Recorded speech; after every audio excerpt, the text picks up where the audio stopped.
15 জুলাই সকাল 10:45 বাড়াই করা অটোরিকশা থেকে চকরিয়ার বেতুয়া বাজার স্টুলে সিগারেটের জন্য নেমে পড়া লাল টি শার্ট গায়ে এই যুবক অজ্ঞান পার্টির সদস্য। তার আরও 300 সহযোগী গাড়িতে বসা রয়েছে, যা সিসিটিভির ফুটেজে পরিলক্ষিত হয়। এর আগে অটোরিকশাটি চকরিয়া উপজেলা স্বাস্থ্য কমপ্লেক্স থেকে পেকুয়া যাওয়ার কথা বলে 500 টাকায় বাড়াই করা হয়।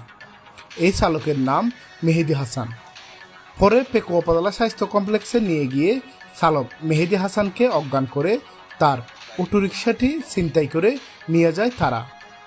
তা হতে যাই আমার আসম 12 টাকা দিয়া হইব, তা হইতে 700 টাকা দিয়া হইব, এবার হতে 500 দিও।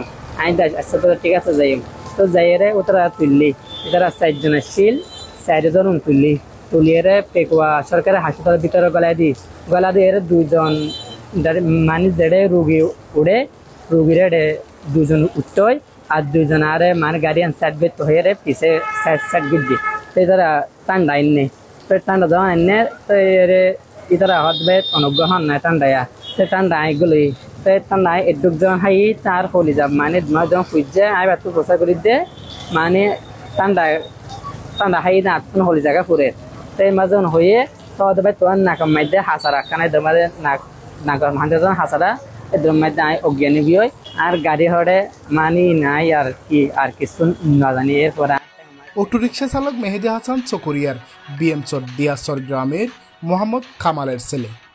মেহেদি এক সন্তানের জনক, পরিবারের একমাত্র কর্মক্ষম ব্যক্তি তিনি। তো আর পরিবার মধ্যে আমরা নাই বিয়া করছি, আর উগ্র বাচ্চা আছে, আর মা বাবা আছে, আর বাপ মানে আল্লোর না পারে হাড়িত না পারে। তো এর মনে করেন যে আয় একজন সংসারী নাই চলাই আয় পরিবার ব্যক্তি না ঘুরি। তো এই কিস্তির গাড়ি আনলে দিনে হাই মানে একদিন হামাই তেললে একদিন হামাই তেল হাইতারি আর খাওয়াই না পাইলে হাই না পারি। অটোরিকশাটি নিয়ে যাওয়ার সময় থানা হেস্টায় অটো চালক মেহেদি হাসান অনেকটাই আহত হয়। ঘটনার পর প্রশাসনের সহযোগিতায় তাকে উদ্ধার করে চিকিৎসা দেওয়া হয়। তিনি এখন অনেকটাই সুস্থ, তবে কিস্তিতে নেওয়া ব্যাটারি চালিত অটোরিকশার সন্ধান এখনও পাওয়া যায়নি। বিষয়টি নিয়ে পেকুয়া থানায় তার শ্বশুর মোহাম্মদ হাবিবুর রহমান বাদী হয়ে অভিযোগ জমা দিয়েছেন। সাইফুল ইসলাম সাইফ, চকরিয়া।